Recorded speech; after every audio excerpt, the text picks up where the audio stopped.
Bismillahirrahmanirrahim. Assalamualaikum warahmatullahi wabarakatuh. Waalaikumsalam warahmatullahi wabarakatuh. Bismillah, alhamdulillah, wassalatu wassalamu ala rasulillah Nabiyina Muhammadin ibni Abdillah wa ala alihi wa sahbihi wa mawalah, la hawla wa la quwata illa billah.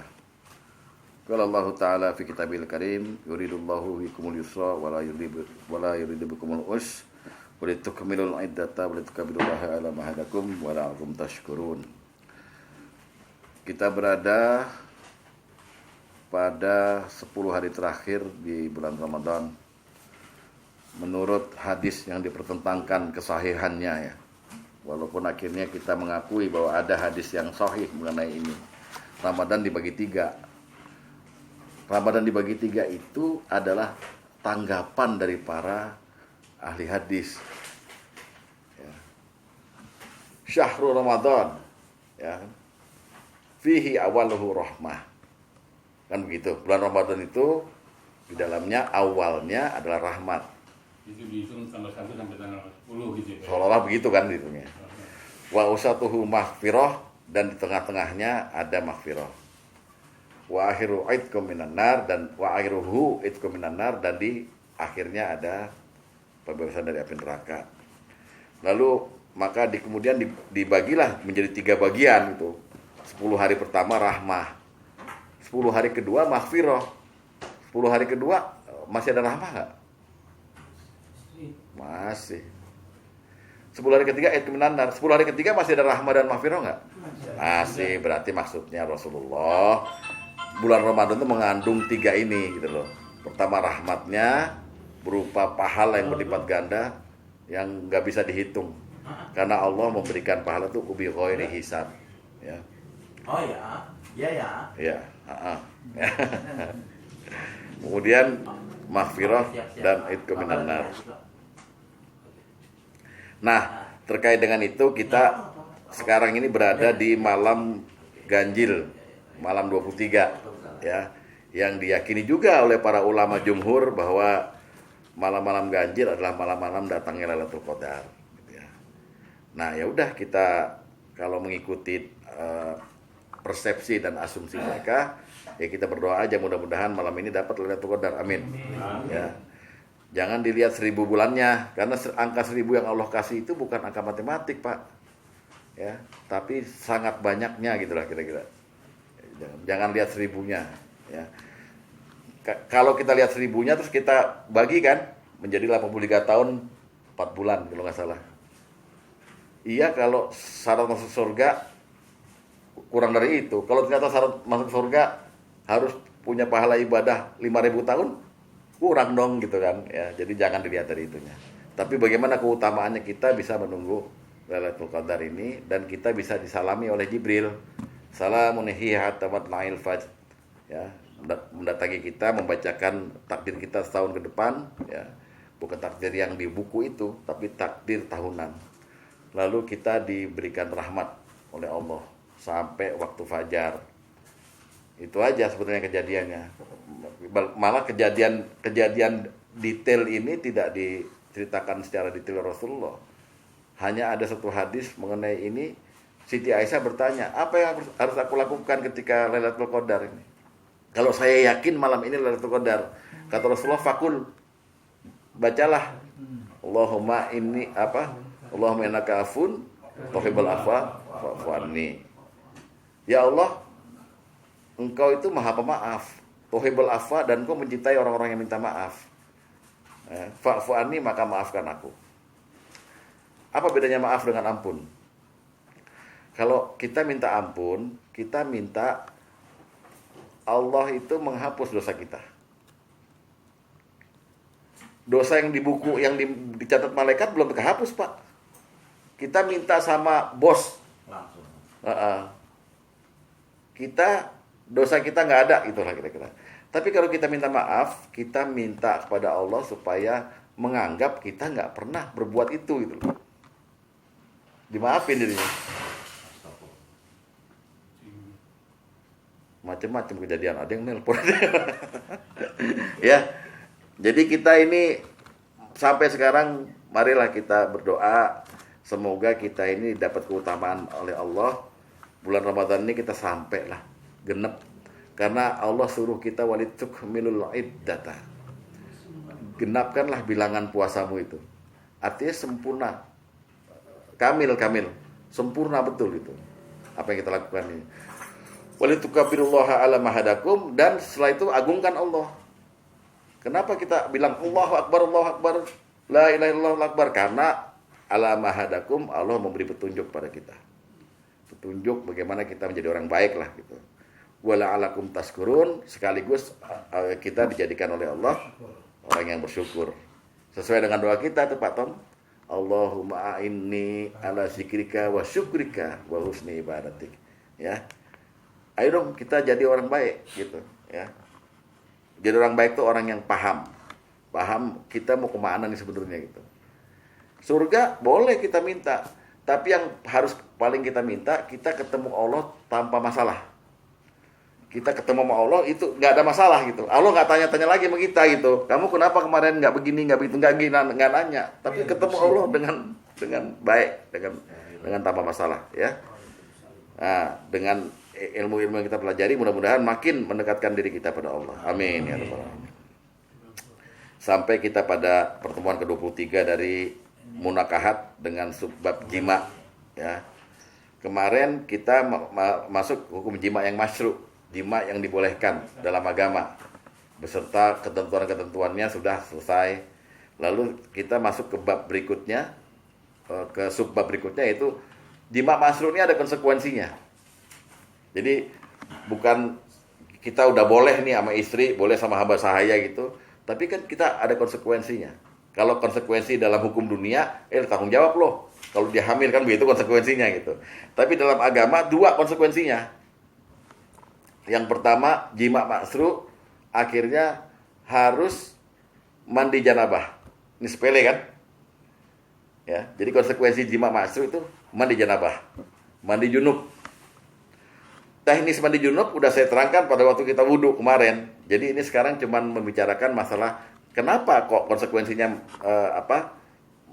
mandi junub. Karena intinya begini, kita ini kan nggak jima terus gitu loh. Capek kan? Nah setelah itu kita harus menghadap Allah juga untuk sholat. Nah untuk sholat itu perlu suci, perlu tohur. Nah jima itu adalah sesuatu yang kotor, perlu dibersihkan dengan mandi janabah. Itu konsekuensi pertama. Konsekuensi kedua adalah ada timbul hukum mahram, mahram mu'abbad, dan mahram satu lagi mahram mu'aqqad. Ntar saya terangkan, ya. Jadi dengan kita jima masyru', ya, dengan seseorang suami istri jima yang masyru', itu timbul hukum mahram namanya. Nah mungkin ini belum dimengerti ya. Saya akan mulai juga dengan yang mahram aja dulu ya, daripada kita mulai dengan mandi janabah belakangan itu. Sekarang kita mulai konsekuensi pertama. Apa hukum mahram yang terjadi ketika ada kejadian dilakukannya jima yang halal ini, jima yang masyru'? Kita buka dulu daftar perempuan yang dilarang dinikahi. Buka surat An-Nisa ayat 22 dan 23.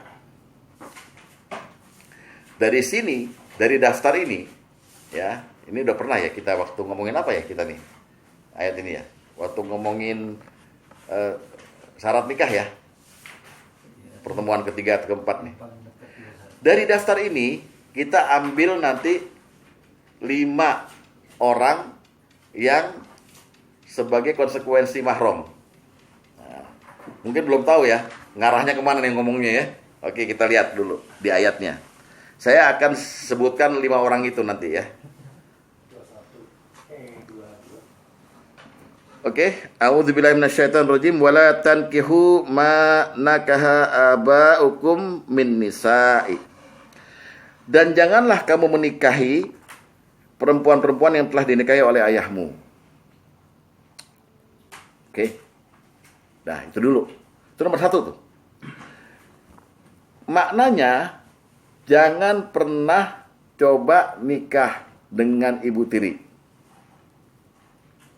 Apa kaitannya sama jima masru? Gini loh. Jima masrunya dilakukan oleh ayah kandung kita dan ibu tiri kita. Sejak mereka jima masru, maka ibu tiri kita itu haram bagi kita mu'abbad selama-lamanya. Walaupun tidak dijima masru juga. Belum sempat jima nih. Bapak kita kawin sama bini muda. Kan ibu tiri kita. Ya. Lalu dia dicerai misalnya. Belum dijima gitu. Nggak boleh sama kita. Dijima pun, karena ini bab jima, dijima apalagi. Selamanya nggak boleh. Namanya mahram mu'abbad. Gara-gara jima masru. Gitu loh. Paham ya? Jangan-jangan apa? Gara-gara mereka melakukan jima masru, ibu tiri kita jadi haram. Walaupun kita naksir berat sama dia, dan dia naksir berat sama kita gitu. Walaupun bapaknya sudah meninggal. Gitu. Walaupun bapaknya udah meninggal, selama-lamanya nggak boleh. Namanya mahram mu'abbad. Ya, jadi mereka nikah sah kan, mereka jima. Ya, sejak saat itu itulah ibu kita. Walaupun bukan ibu yang mengandung kita. Itu namanya mahram mu'abbad. Nggak bisa diutak-atik lagi. Dicari helahnya, cari selanya nggak bisa. Nggak boleh. Lain sama mahram mu'aqqad nanti. Ya, jadi bapak kita meninggal atau bapak kita meninggalin wasiat. Setelah saya nggak ada, nikahi lagi nih istri saya. Kamu pelihara dia dengan baik. Nggak boleh. Walaupun kita mantu statusnya. Apa? Hanya anak kandung dari bapak. Lain lagi nanti ya, kalau mantu. Ini baru kita terhadap Anak anak terhadap ibu tiri. Oke? Ya. Itu maksudnya. Jadi konsekuensi dari jima masru yang dilakukan oleh pasangan yang sah membuat kemahroman.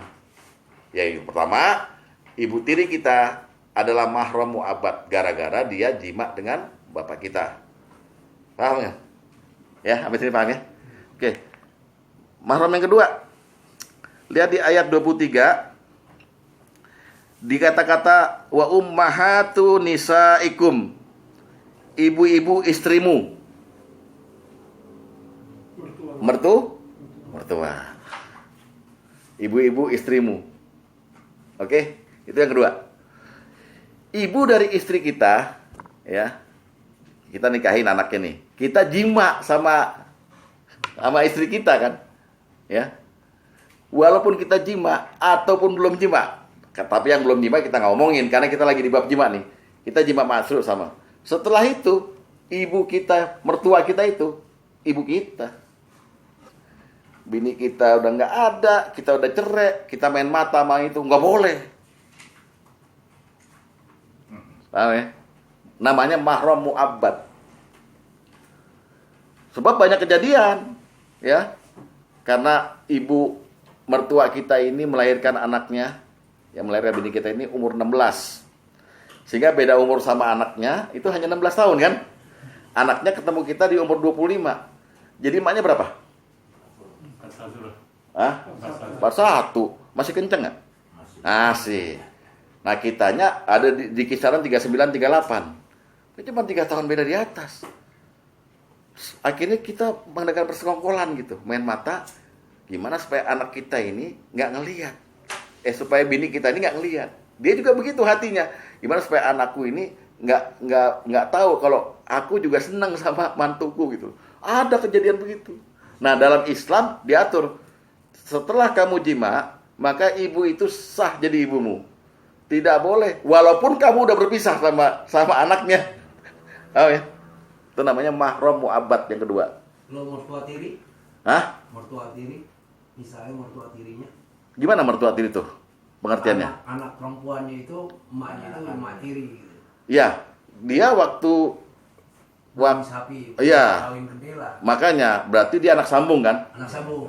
Ntar ada lagi. Lagi ya. Jadi sama Rasman kan? Kesabarannya kurang, ya.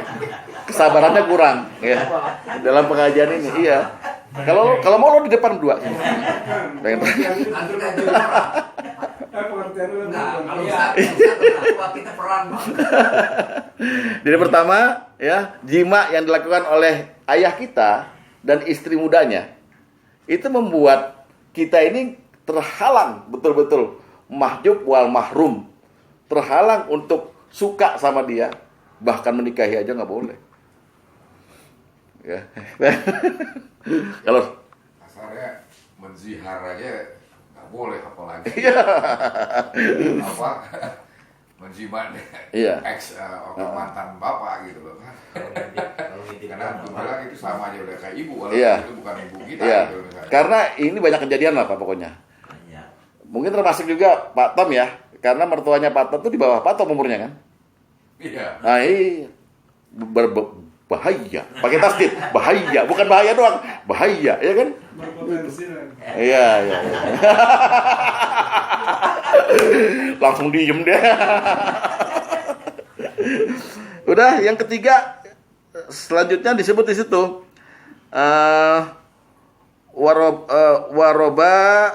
waroba ibukumul lati fi hujurikum min nisaikum, ya. Dan anak-anak perempuan dari istrimu, ya. Ini anak tiri nih. Ini anak tiri ya. Ya. Jadi kita nikah sama janda punya anak perempuan. Oke? SMA. Nah, di sini kan disebut, ya, di sini disebut nih, kita nggak boleh nikahin dia kan, ini mahram. Di dalam jima juga begitu. Jadi kita udah jima sama emaknya, ya kan? Kita nikah sama janda, udah jima sama emaknya. Maka kita anak itu menjadi anak kita. Mahram mu'abad, nggak boleh disenggol, nggak boleh digodain, apalagi dijima, apalagi dinikah. Hatta misalnya kita udah cerai sama ibunya, nggak boleh kita cari dia untuk kita nikahin. Dalam ayat ini, kalau belum kita jima sama ibunya, lalu kita cerai ibunya, boleh. Jadi mau baca setengah nih. Tapi jarang yang begitu, ya kan? Yang ada begitu kan, ini emaknya udah demplon nih, janda kita seneng. Begitu kita lihat anaknya baru-baru di luar kota, ini siapa? Anak gue. Waduh, demplonan dia kan gitu kan, rada-rada nih gitu. Tapi kita udah dakhaltum bihi, ya kan, udah menjima dia, maka anak itu jadi anak kita. Selamanya nggak boleh kita cari, walaupun kita racun tuh bini kita. Atau satu diembat, satu disikat, Bang. Hajar. Ajar, Bang. Ajar. Udah, itu yang keberapa? 3. 3. Nah, yang keempat, Maaf, Tat. Alur kita ini saya jadi nggak paham tadi, ada konsekuensi kita mau. iya, Konsekuensi kita tadi misalnya mandi junub. iya, Oh, itu di nanti. sini begini gitu, Tat. Iya, ini yang kedua.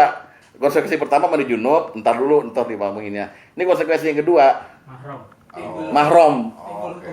Hukum mahram mu'abad Jadi nggak namanya. meneruskan konsekuensi nih, bukan ya? Ini konsekuensi dari jima masru. Yang junub di situ. Nah, yang pertama gini konsekuensinya. Jima masru yang terjadi antara ayah kita dengan ibu tiri kita menyebabkan ibu tiri kita jadi mahram. Itu kan hukum. Oke. Paham ya? Konsekuensinya jadi mahram. Jadi mahram. Kemudian yang kedua dengan siapa? Dengan mertua. Juga begitu. Kita udah jima sama seseorang nih, bini kita, maka mertua perempuan jadi mahram mu'abad. Nggak boleh lo cari kemanapun, walaupun dia cantik kayak apa, anaknya udah kita ceraiin, tetap dia jadi ibu. Coba itu, kan itu aturan Allah. Jadi konsekuensi karena kita jima masuk gitu loh. Ya, yang ketiga apa tadi? Yang ketiga adalah Anak tiri. anak tiri. Ya, Warobani hukum, Bang. iya. Warba ibu itu. Iya, anak yang dibawa, yang dipelihara oleh janda. Warba ibukum mulati fi jurikum minan nisaikum.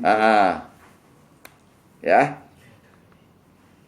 Yang keempat adalah istri-istri dari anak kandungmu atau menantu. Menantu juga begitu. Ya. Jadi kita punya anak laki-laki nikah sama orang, ya. Samse. Mereka udah jima masru. Ya, mereka udah jima nih. Bukan kita yang jima, mereka jima. Maka anaknya jadi anak kita. Istrinya ini jadi anak kita. Walaupun sebutannya mantu. Ya. Anak kita nggak ada. Atau mereka bercerai, nggak boleh. Nggak boleh. Namanya mahram mu'abbad. Gara-gara ada perjimaan gitu. Paham? Gara-gara ada apa? Ada jima. Jima yang masru ini. Ini kan namanya konsekuensi gitu. Di sini perihalnya kita kalau ada jima ya, kalau cuma nikah dia nggak jima boleh. Belum jima, belum sempat jima. Iya, kalau mahram mu'abbad nggak boleh. Nah, ini termasuk mahram mu'abbad. Kalau belum sempat jima, yang tadi doang yang boleh, yang anak tiri. Yang belum di Tapi kalau mantu nggak boleh. Jadi kalau boleh itu disebut boleh sama Allah. Nah, di antara 4 ini hanya mantu yang hanya apa? Hanya anak tiri yang boleh begitu. Yang lainnya nggak boleh. Walaupun belum sempat jima nih. Oke. Nah, yang terakhir bukan mahram mu'abbad, tapi mahram mu'aqqad. Artinya mahram yang bisa gugur mahramnya, ya. Nih lihat. Yang kelima, yang diharamkan juga dinikahi adalah mengumpulkan dalam pernikahan 2 perempuan yang bersaudara. Jadi ada adik kakak perempuan ini, kita nggak boleh nikahin dua-duanya dalam satu waktu. Harus bercerai dulu. Ya, artinya kalau kita nikah sama adiknya, dijima kita, kan dia jadi haram kan? Boleh. Kakaknya. Tapi kalau kita bercerai atau bini kita nggak ada gitu ya, wafat duluan, maka boleh turun ranjang naik ranjang, boleh. Namanya mahram mu'aqqad. Tapi persoalannya kan jimanya itu. Ngerti nggak? Udah jima maksud. Paham ya? Jadi 4 mahram mu'abbad, 1 mahram mu'aqqad. Maksudnya mahram mu'aqqad itu yang dilarang itu ya? Mu'aqqad. Mu'aqqad. Loh, bukan yang dilarang. Yang nantinya boleh dia boleh kalau ini kan ada nih. Kalau istri kita cerai, kita boleh sama kakaknya atau sama adiknya gitu. Cuma kan gimana nih? Kalau mu'aqqad kan untuk selama-lamanya gitu. Ah. Kalau mu'aqqad ini ya Bisa batal mahramnya jadi boleh. Ya, jadi boleh. Dari perkara akad nikahnya jadinya. kayaknya yang ini khusus yang mahram ini harus ada nikah sendiri deh ya, jadi nggak puyeng ya. Maksudnya? Nikah sendiri deh. Udah kemarin Udah, waktu ngomongin rukun nikah itu. Syarat kan ada mempelai pria, mempelai wanita. Mempelai wanitanya itu kita bahas ini ayat ini. Kalau sekarang kaitannya sama jima masru, jadi nggak kita bahas semua. Yang kelima berarti dalam kurung turun ranjang aja teh. Turun atau naik ranjang? Turun atau naik ranjang? Iya. Kalau ke adiknya turun ranjang, ke kakaknya naik ranjang. Ya, gitu aja. Untuk istri saya. Udah ya. Jadi gara-gara jima masru yang dilakukan oleh beberapa pihak gitu, kita bisa haram menikahi selama-lamanya atau kita haram tapi boleh setelah kondisi tertentu, yaitu yang terakhir tadi. Yang sama ipar. Kalau sama ibu tiri, mertua, anak tiri dan menantu, mu'abbad. Ya, jelas? Kalau belum tahu ininya banyak yang dilanggar. Ya pasti banyak. Oke, itu konsekuensi pertama. Jadi jima masru membuat Anda menjadi mahram bagi beberapa orang tertentu. Ada yang 4 mu'abbad, yang 1 mu'aqqad. Sampai sini nggak bingung kan? Batam nggak bingung kan? Nggak, oke. Nah, konsekuensi yang kedua tadi adalah mandi junub. Banjirnya aku sampai sini, nggak apa-apa deh. Nggak apa-apa. Makanya apa bahasa? Ya boleh besok no. Nah, mandi janabah perintahnya jelas ya, ada di Al-Maidah ayat 6 bahwa kalau kamu junub maka mandilah. Ya kan udah jelas itu ya. Apa kita buka dulu? Al-Maidah ayat 6. yang bab taharah dulu, bab wudu ya. Ya. Ya ayyuhallazina amanu idza kuntum ila sholat faghsilu wujuhakum wa aydiyakum ilal marafiqi terus sampai situ. Terus sampai ilal ka'bain ya.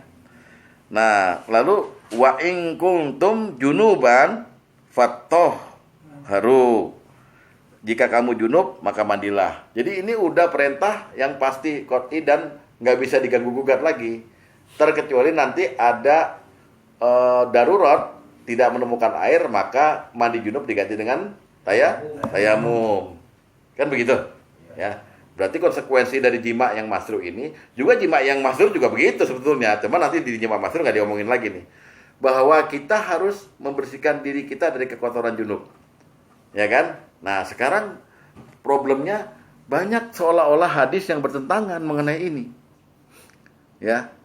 Karena dipastikan bahasanya mungkin pakai bahasa kias, sehingga banyak sekali penerjemah-penerjemah yang akhirnya saling bertentangan satu sama lain. Saya ambil contoh. Ketika Siti Aisyah ditanya, ya, sebetulnya mandi junub itu kita wajib lakukan kalau apa? Dijawab oleh Siti Aisyah, apabila khitan bertemu khitan. Apabila khitan bertemu khitan.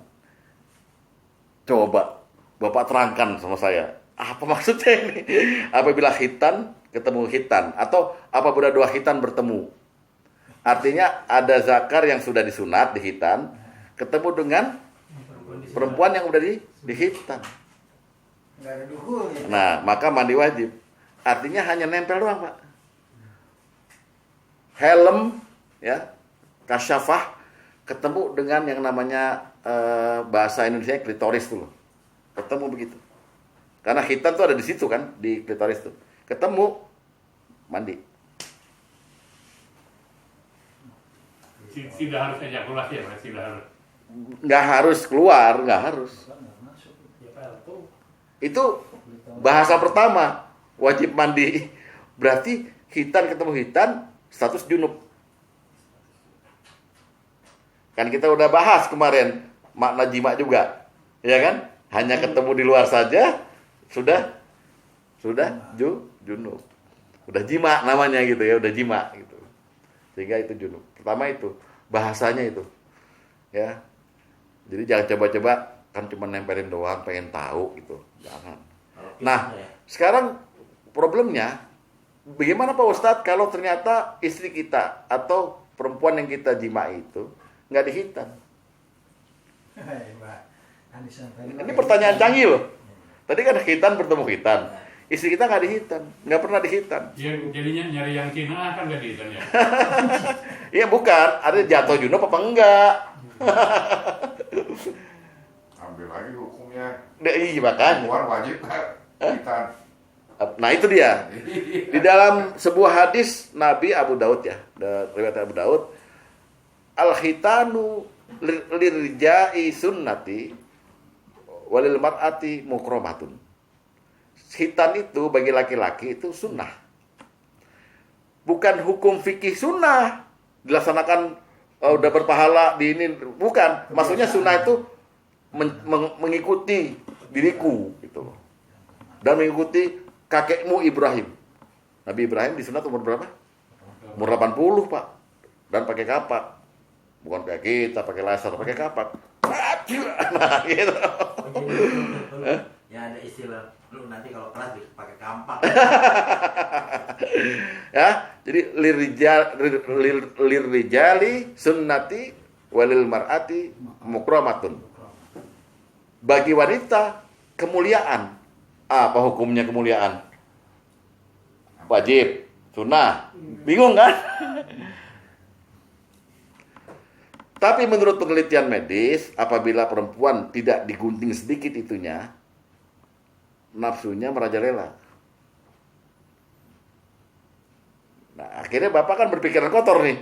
Cari aja yang nafsunya tinggi, yang kan disunat tuh. Cari Cina, nih tadi bilang. Ya kan? Begitu. Memang otak-otak mesum banyak di Jadi kemuliaan buat dia gitu. Nah, kita cek aja istri kita disunat nggak? Karena di Indonesia jarang ya. Jarang. Justru yang melaksanakan khitan bagi wanita tuh Afrika, Pak. Afrika mereka. Afrika. Dan disunatnya itu umur 16-17.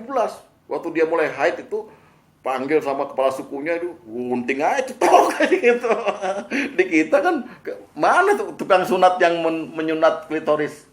Ada, Jarang, masih kecuali bayi. orang-orang desa di Jawa Timur, Jawa Ada Tengah masih itu. bayi tapi Ya, masih bayi, gitu. Jadi itu yang pertama maknanya bertemu dua khitan maka junub.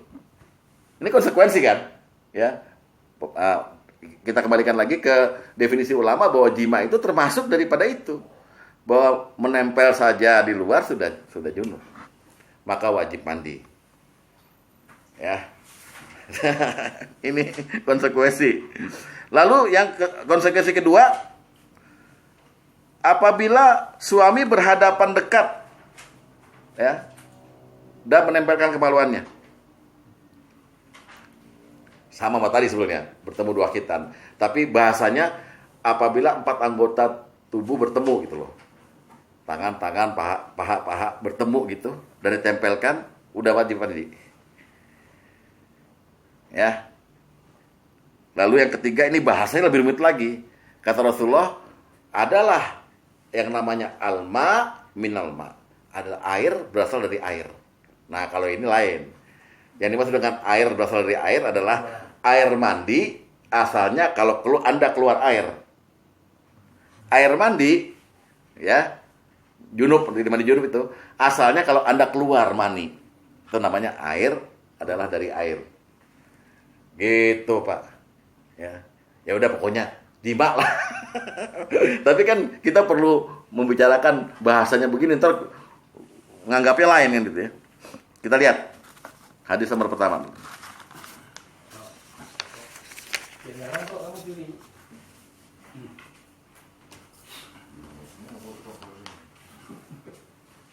Ya dikasih satu aja pasti gimana? dia sih kan dekatnya yang bulat Ente udah itu. bagian nomor 2. Biar itu ketawanya. Ya, dia keganggu sama yang nggak sunat itu jadinya fokusnya Dari satu kasih di gagal fokus.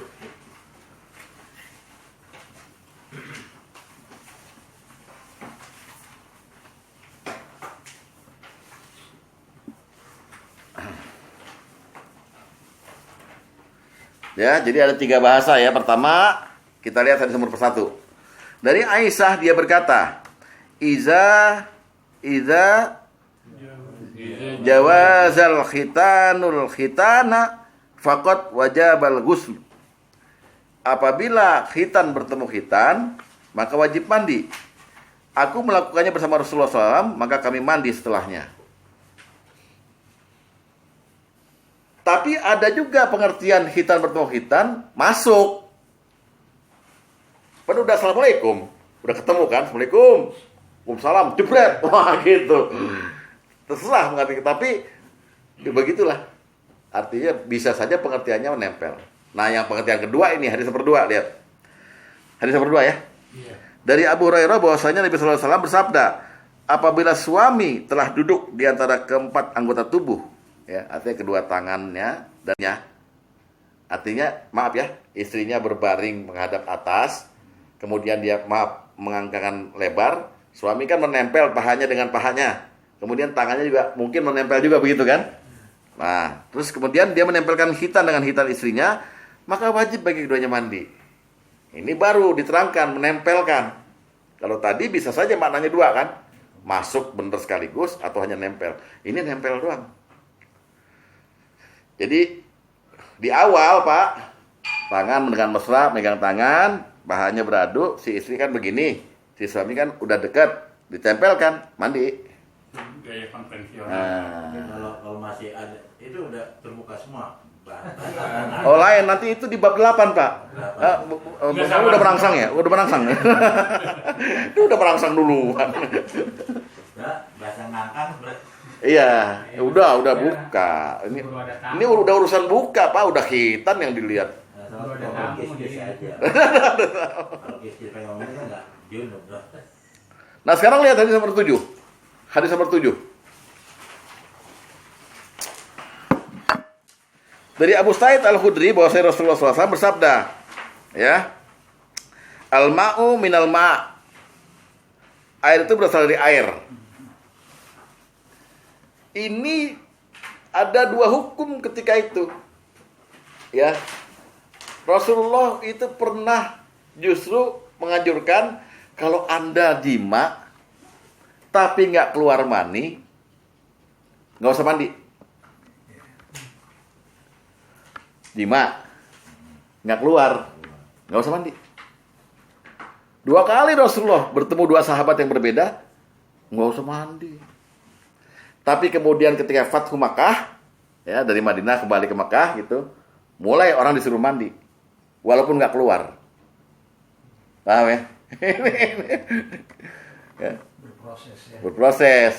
Jadi yang tadinya hukumnya namanya kan air berasal dari air, wajibnya mandi kalau Anda keluar terlihat air gitu, ya kan? Tapi kemudian hari hukum ini dinasah, ya. Walaupun nggak nemuin air, artinya walaupun nggak keluar airmu, ya, kan istrimu keluar. Istrimu kan keluar pasti Pak. Makanya kalau bapak Bilang pasti. bukan. Iya. Sekering-keringnya kalau Anda udah gesek terus, kok jadi becek ya? Gitu. Istilahnya becek kan itu. Demak kalau. Nah, itu dia keluar berarti. Dia keluar, kita tidak. Kalau di Wonosobo nyemek ya. Wah, bener nggak bahasa gua kemarin nyemek tuh, ya? Banyak orang jorok di sini. No, lo sabar lo ya, lo udah kayaknya udah. Pasti udah keluar. Ya. Kita lihat peristiwa pertama yang namanya sahabat Nabi, namanya Ibnu Itban, hadis seperempat. Ya, dari Abu Sa'id Al-Khudri, dia berkata, kami keluar bersama Rasulullah SAW ke Kuba pada hari Senin. Kami melewati Bani Salim. Kemudian Rasulullah SAW berhenti di depan pintu Ibnu Itban, sahabatnya. Rasulullah berteriak memanggilnya. Assalamualaikum, hai Ibnu Itban, manggil gitu ya. Sementara Ibnu Itban sedang berada di atas perut istrinya, lagi bersetubuh, dipanggil Pak, ya kan? Keluarlah dia dengan menjinjing sarungnya. Ketika Rasulullah SAW melihatnya, beliau pun bersabda, kita telah menjadikan seorang laki-laki tergesa-gesa. Lalu Ibnu Itban berkata, wahai Rasulullah, bagaimana pendapatmu jika seorang laki-laki sedang menggauli istrinya dan belum keluar sesuatu? Apa yang harus dia perbuat? Maka Nabi bersabda, hanyalah air itu berasal dari air. Nah itu, maksudnya nggak usah mandi, Karena nggak ada air. kan belum keluar, nggak usah mandi. Bukan karena nggak ada air Pak, karena nggak keluar. Keluar. Ya karena nggak keluar air gitu maksudnya. Iya, kalau bilang nggak ada air, pengertiannya Nggak ada air. nggak ada air mandi, ya. Jadi hanyalah air berasal dari air. Air yang pertama air mandi, air kedua air mani. Sperma ya. Nah ini dibilang sama Ibnu Itban, wah dia ngomongkan sama ini Rasulullah ngomong sama ini yang sebelahnya, kita membuat dia karena dia jinjing sarungnya, dipanggil, kan lagi hot-hotnya dipanggil, dia keluar jinjing sarungnya, lalu dia tanya, ya Rasulullah, saya bagaimana hukumnya apabila seorang bersetubuh dengan istrinya belum keluar gitu. Lalu Rasulullah berkata, istilahnya maknanya nggak usah mandi, nah Nggak keluar. nggak keluar. Cuman air doang. Baru Air apa? lanjutin Jadi lagi. mau ketemu air nggak ketemu air. Nggak ketemu. Pak Tom pinter juga deh. Pengalaman Pak. Lalu Jadi mana hukum yang kita ambil ntar? nanti Oh iya. Oke. hukum yang terakhir. Yang terakhir mandi. Udah 3. Karena kan kita ngomongin konsekuensi jima. Udah 3 aja Pak. Cuman saya mau terangkan dulu bahwa dulu pernah terjadi bahwa hukumnya nggak apa-apa. Bahkan ditegaskan lagi di hadis nomor 10. Lihat. Lain lagi orang ini. Rafi bin Khadij namanya. Ya, dari Rafi bin Khadij dia berkata, Rasulullah SAW memanggilku saat aku berada di atas perut istriku. Maka aku segera beranjak sebelum menyelesaikan hajatku. Ya. Kemudian aku mandi. Nah, kemudian aku mandi. Jadi dia belum selesai. Artinya belum keluar kan? Dia mandi dan menemui Rasulullah SAW. Lantas aku mengabarkan hal itu kepada beliau. Engkau memanggilku saat aku berada di atas perut istriku.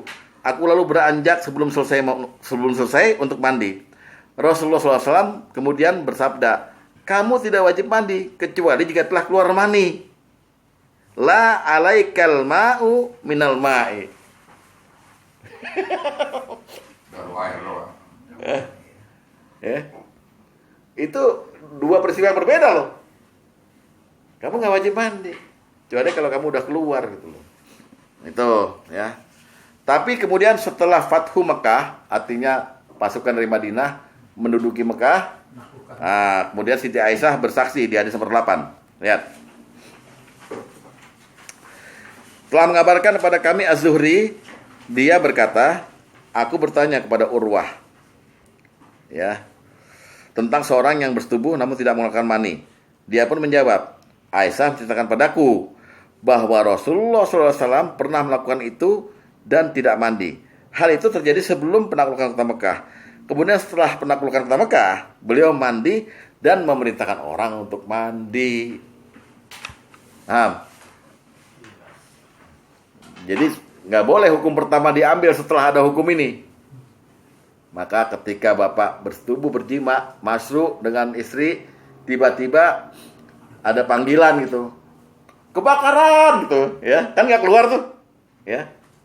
Jangan ditinggal istrinya, ayo mah kebakaran soalnya gitu. Maka wajib mandi. Ya, bukan wah ini ada bencana jadi nggak usah mandi, nggak bisa sholat. Ya, itu konsekuensi. Ditegaskan lagi oleh Rasulullah di hadis nomor 3. 3 bukan ya? Dari Jabar. Ya, benar. Hadis nomor 3.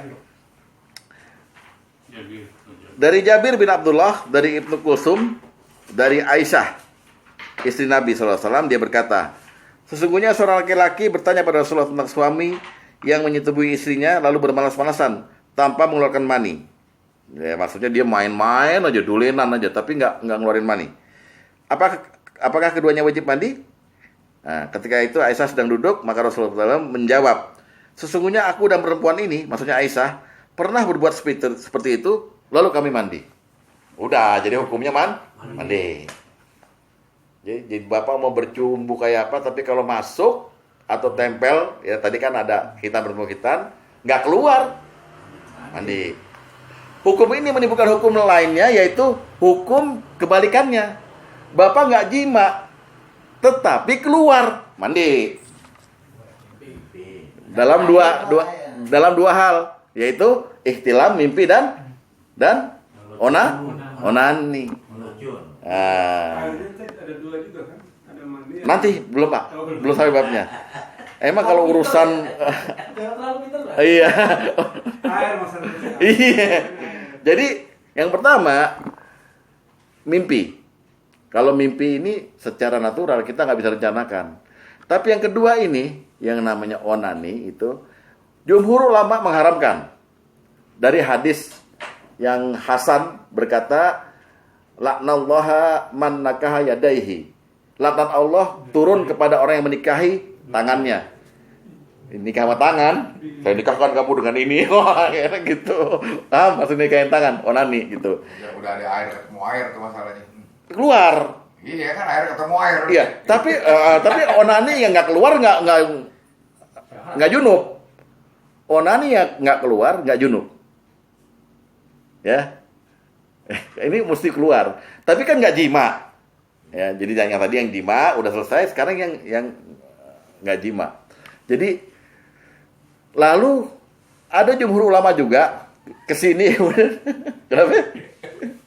Ya dong, kita akan ngomongin jima secara detail. Nanti detailnya lagi lebih seru nih.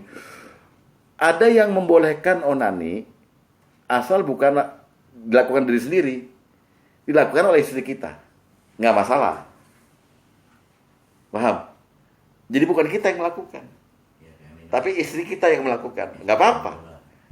Nggak kenal Iya. Allah ya. Iya, di kiasnya karena kita juga berhak untuk megang punya dia gitu loh, ngerti nggak? Ya, nah, gitu ya. Tadi orang yang sendiri nggak keluar, tangan Allah tetap dong. Oh iya tetap, Iya, karena dia, nggak wajib. iya karena. Janabat aja. Nah kemudian nanti banyak sih para ulama kemudian yang meringankan, begitu duda misalnya, yang dia menghindari zina segala macam. Jadi itu pintu darurat betul lah. Ya. Oke, itu pertama. Mandi junub yang bukan jima adalah jatuh pada onani dan mimpi gitu ya. Cuman di hadisnya hanya mimpi aja. Hadis nomor 11.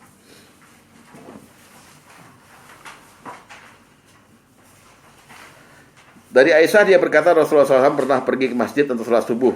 sementara kepala beliau masih meneteskan air sehabis mandi junub karena jima, bukan karena bermimpi. Ya, artinya lah tilam, bukan, artinya ada hukum pada waktu itu kalau Anda keluar mani bermimpi wajib mandi. Keluar mani yang bukan mimpi onani. Ya. Atau orang yang sakatul maut juga keluar mani loh. Makanya dimandikan lagi, wajibkan lagi kan. Orang bunuh diri, gantung diri, keluar mani. Ya. Oke. Yang kedua, mandi wajib juga junub ya, berlaku bukan jima tapi berlaku pada haid. Haid itu harus ada mandi junub kalau selesai haid. Yang ketiga, nifas. Yang keempat, orang masuk Islam. Jadi, pertama urutannya orang mimpi dan onani, nomor 2 haid, 3 nifas, 4 orang masuk Islam. Semua ini tidak jima tapi wajib mandi junub. Paham ya? Sama yang menguburkan itu Pak. Apa? Jenazah. Yang mengubur jenazah itu kan juga mandi junub kan Pak? Enggak. Itu ya jenazah COVID. Enggak. Kayaknya pernah nerangin itu. Mandi dulu. Jadi orang mandi mayat dia harus mandi. Mengubur kan? Mengingat. Ya karena kotor. Iya, tapi bukan mandi junub ya. Mandi besar. Bukan mandi junub, bukan mandi besar. Mandi besar sama sama mandi junub. Mandi Tapi bukan mandi junub. Harus mandi. Karena dia nggak junub. Ya. Ya, itu pernah saya terangkan tuh. Oke, kita lihat yang haid dulu. Hadis 1/5. Hadis 1/5 yang haid.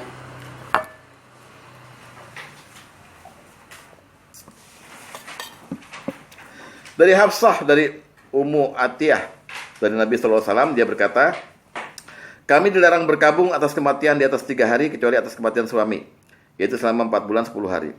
Selama masa itu dia tidak boleh bersolek, memakai wangian, memakai pakaian yang berwarna kecuali pakaian lurik dari negeri Yaman.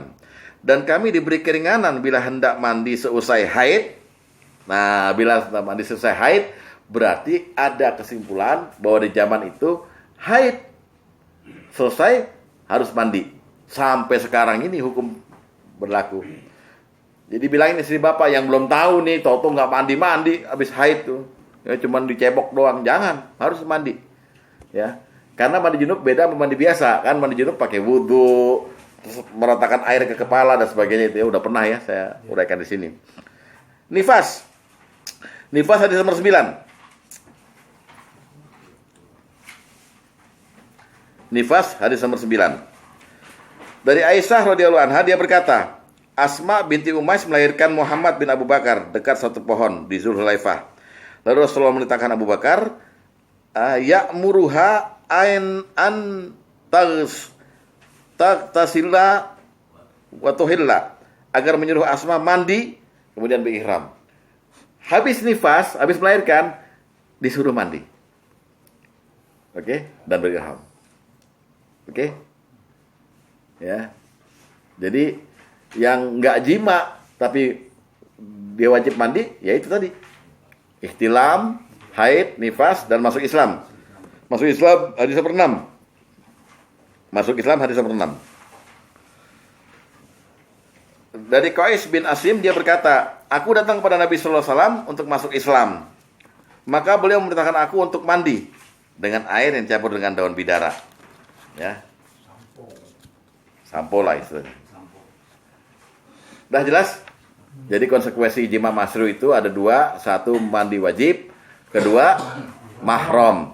Ya. Nah, gimana sekarang Ustadz mengenai air yang keluar dari zakar yang bukan mani, namanya mazi.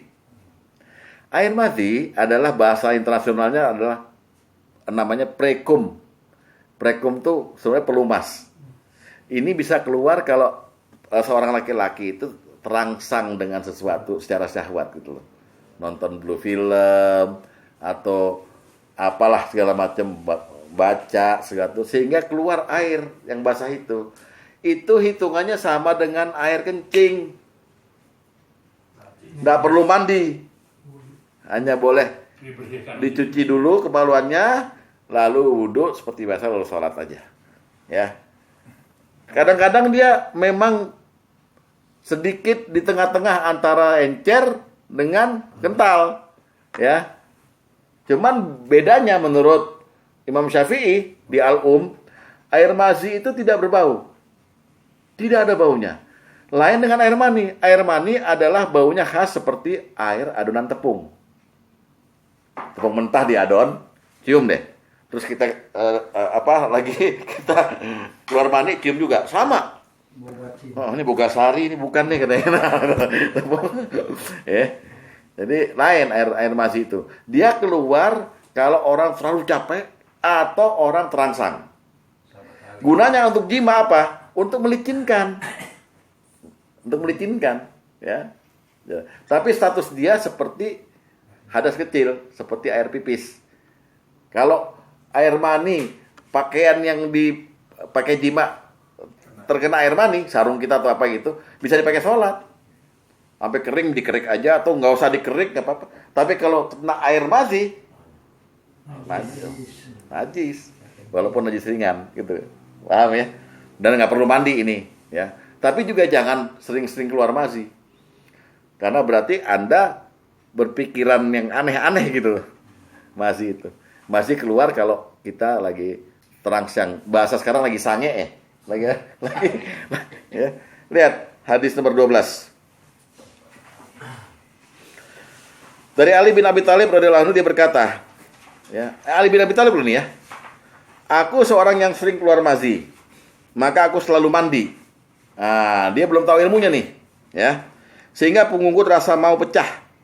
Hal ini aku sampaikan pada Nabi sallallahu alaihi wasallam, maka Rasulullah sallallahu alaihi wasallam bersabda, "Jangan lakukan seperti itu. Apabila kamu melihat ada mazi, iza ra'aital mazya, maka cucilah kemaluanmu. Kemudian berwudulah seperti kamu berwudu untuk menjalankan sholat. Apabila kamu mengeluarkan air mani, maka hendaklah mandi." Jadi mazi cukup dengan wudu saja kalau mau sholat. Walaupun dia keluarnya karena dirangsang kan? Iya. Dipegang apa gitu. Iya. Tetap. Iya, tetap nggak usah mandi gitu. Dan kalau jepit pintu baru boleh mandi. Dan nyucinya pun bukan hanya batangnya, bolanya juga dicuci semua. Bolanya juga dicuci semua. Ya, hadis nomor 13. Yang satu kayak dikerjakan. Hadis nomor 13 yang terakhir. Dari Abdullah bin Sa'ad Al-Ansari dia berkata, aku pernah bertanya kepada Rasulullah SAW tentang hal-hal yang mewajibkan mandi dan mazi yang keluar secara beruntun. Maka beliau Rasulullah SAW bersabda, itulah mazi dan setiap pria mengeluarkan mazi. Karena itu cukuplah kamu mencuci saja kepalamu dan kedua buah zakarmu. Lalu berwudulah sebagaimana kamu berwudu menunaikan sholat.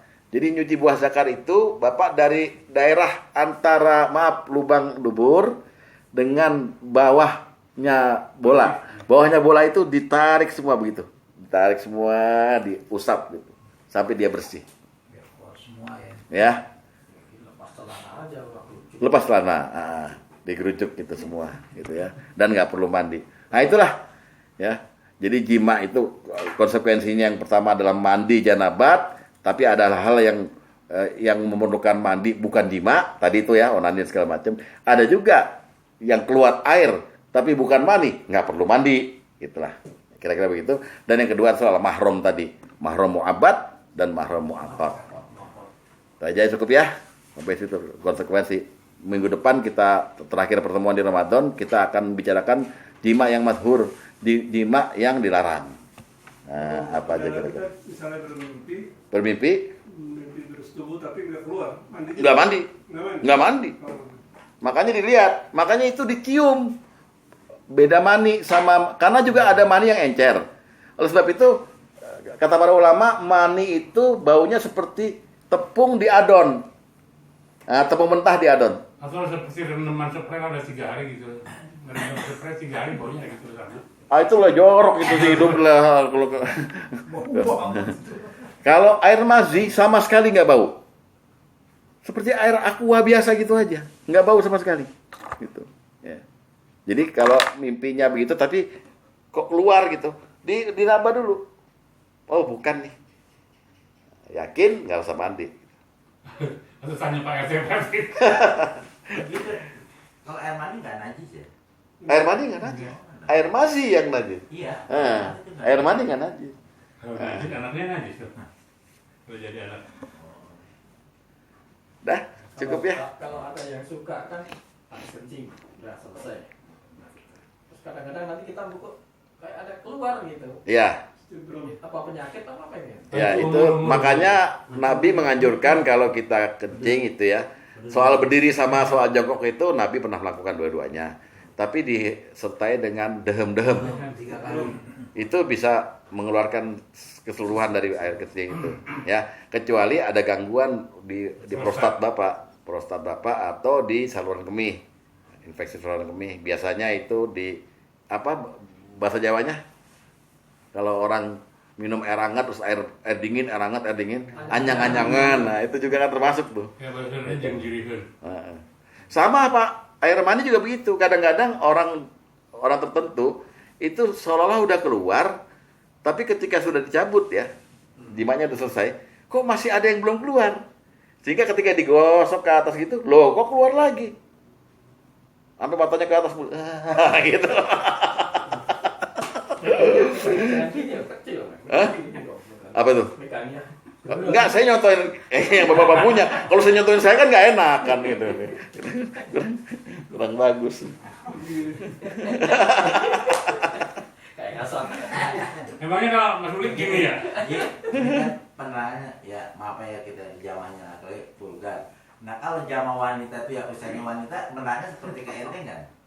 Ya, itu Ya, coba aja. kalau begitu. Ya enggak.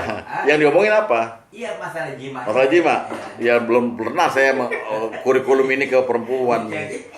Kan Bapak ini belum pernah ngaji ustazi perempuan ya? Bukan maksudnya ini kan Ya masa diterangkan vulgar apa enggak gitu. Iya gitu. Jadi sesama wanita gitu dia. Penerangannya vulgar.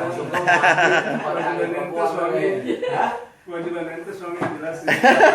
Iya, dia biasanya tiap Bukan bulan kan dengerin pelajaran ini. juga wanita juga kan harus mempelajari kan Ya. ustazah perempuan kan ya nih lu cara begini yang apa jima yang mandi wajib apa itu kan dia nerang juga yang ustazah wanita kan tahu dong. Ya yang nggak usah kembar kali ke Bu Eli. Bu Eli ntar kalau ngajarin anak istri saya nih gini gitu. Sama Wahyu gitu aja. Oke. Cukup, ada lagi yang mau dibahas mengenai ini? Dibuka aja sebelum ditutup, dibahasnya dulu. Nanti baru ditutup. Nanti Pak Ahmad itu mau nanya. Ya itu yang masalah Ya, overlapping tadi. Lupa saya. Berarti kalau yang suka itu mesti Dikawinin berobat itu anaknya. ya. Yang mana, sorry? Menantu, menantu. Yang suka ketinggalan itu mesti berobat itu yang. Sebetulnya pakai dehem-dehem dulu aja diobatinnya. Oh, Benar-benar kembali ya. Dorong gitu. Masalahnya nanti tak kan kita tuh kadang-kadang gitu. Iya, juga Bapak belajar satu senam yang namanya senam Kegel. Ya. Perempuan juga ada Kegel, laki-laki juga ada Kegel. Kegel tuh kita ngambil napas. Ngambil napas seolah menarik. Kan kita sebetulnya, maaf ya, batang sakar itu tuh nempel di kulit. Di sininya ada batang lagi ya, Pak. Gitu. Di dalam tuh ada batang lagi agak panjang gitu. Nah, itu didorong dengan napas gitu. Kemudian ditahan gitu. Sampai dia udah ereksi. Itu senamnya juga ada. Itu bisa membersihkan semua isinya nanti. Jadi ada yang mau kursus kilat silahkan, tapi $, sih kan nggak mampu bayar dong ya kan. Kadang-kadang kan udah lama kita udah nunggu udah nggak keluar yakin ya. Iya. Ntar udah dicoba kaki ke atas segala gitu ya. Iya. Kalau genteng. Enak giliran sholat kayak rukuk itu.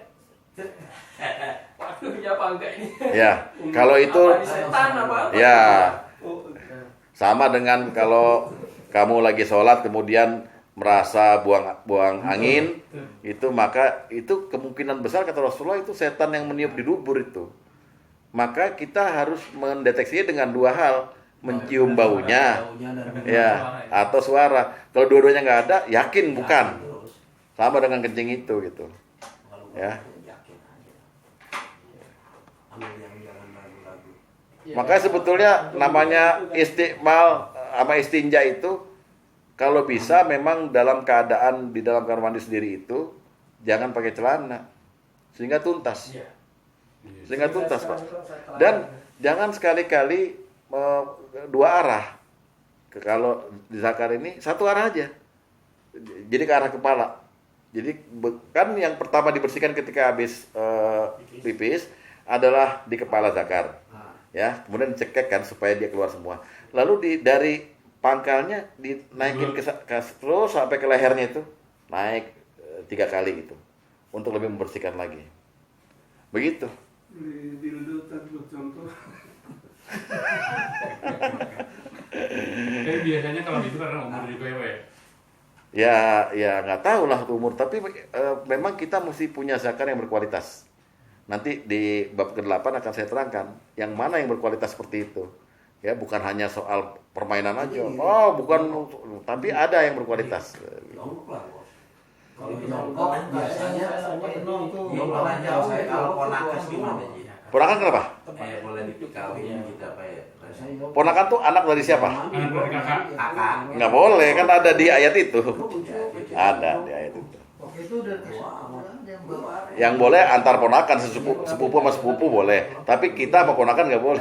Ya, karena kita haram sama kakak kita, sama adik kita, berarti turunannya haram semua. Mahram abad bagi menantu ya. Itu bukan. Bos, itu pernah main. Mahram abad bagi tadi kan bagi anak. Bagi menantu sama. Sama kan, berarti menantu ke mertua kan? Iya. Itu begini istilah teorinya. Jadi kadang-kadang lo kecil. Teori praktek. Pernah ada ya. Iya. Kita nggak perlu bantu. Ada jalan keluar gitu. Ada jalan keluar. Selalu ada jalan keluar. Ada yang mau ditanyakan apa mau dibahas? Saya lagi mau gini apa macam-macam mahram tadi. Oh iya. Ya lagi ini aja. Tadinya kan Yang bab satu berkerabat, yang satu lagi tidak. iya. Kerabatnya gitu. Iya, iya, iya. Orang lain gitu ya. Iya. Ada yang karena pernikahan, ada yang karena perkerabatan, kan gitu. Jadi yang nasab atau yang karena pernikahan. Kalau yang apa? Satu lagi bukan mu'abad, satu lagi Mu'akkad. itu ada pengecualian ya. Ada yang halal di situ kan. Ada itu tadi yang Iya. turun ranjang naik ranjang. Iya. Nah itu ketika dia masih menikah dan masih jima masru haram. Tapi ketika dia bercerai atau ini mati baru halal. Kalau yang 4 itu nggak boleh, walaupun gitu. Makanya ada naik tangga turun tangga. Iya. Iya. Kan itu Mainnya di tangga. Iya tuh. Kenapa ada kandung? Enggak, maksudnya di sepupu sama sepupu boleh. Terus? Enggak saudara itu Pak. Enggak saudara itu mampuannya ibu sama ibunya kan berarti kan masih saudara kan anak semana. Tapi di itu boleh tuh, ada ayatnya. Orang Madura. Tapi ada. Ponakan boleh. Al-Quran yang bilang Pak, bukan hadis bilang. Tapi sepengetahuan saya ini kakaknya anaknya cewek, nah adiknya anaknya cowok, juga, ya ada pernah juga nggak boleh kalau begitu. Tapi kalau anak kayak cowok, saya buat anak bagaimana nggak tahu. Enggak, sepupu boleh. Sepupu boleh. tapi bukan di Anissa. Mau kakaknya punya anak kandung, Tiga ada yang lain. boleh aja. Tadi ada hukum atau bilang sebelumnya terjadi ya air ketemu air. Satu lagi adalah harus mandi, ya kan? Ini kita ngelihat di hadisnya nih ngelihat kurun waktu apa mana yang Iya, kan. ketemunya, kok yang hadis air ketemu air pun ada 2 atau 3 tadi itu gitu kan? Ketemu itu nih orang pegang ini gitu ya, sebelum ketemu yang ini gitu. Makanya Ya, tadi gimana kita tahunya ini yang paling baru gitu loh. setelah ada Siti Aisyah berkata setelah Fatu Makkah, berarti diyakini oleh ahli hadis bahwa hadis yang tadi yang bukan batal adalah terjadi sebelum Fatu Makkah. Berarti nggak bisa jadi pegangan lagi. Nggak bisa dinasah. Itu. Tapi Pak, apa itu nggak ada kaitannya di Madinah susah air? Nggak ada ya? Wah, nggak ada. Nggak ada. Nggak ada kaitannya di Madinah susah air juga. Kalau banyak air, pakai air umum. Kalau cewek gimana? Ngecek butuh. Bukan, kalau pakai tisu, kalau batu pakai tisu aja. Oh, untuk bersihin. Kalau untuk sholat, tayamumnya yang dipegang, bukan bersihin itunya. Oh, untuk sholatnya bukan. Iya. Oke. Pokoknya telan aja dah, ilmu telan aja. Jangan banyak protes. Jadi, Oh iya, saya jadi masih penasaran yang tadi Pak. Saya hari Idul Fitri itu bangun subuh, biasanya kan saya sholat jamaah di sini, terus pulang, terus balik lagi sholat. besok di mana? sama sang pemilik. Gua nggak tahu saya. Belum tahu. Besok aja. Belum tahu. Enggak, saya kalau di rumah gimana? Di rumah nggak apa-apa lah.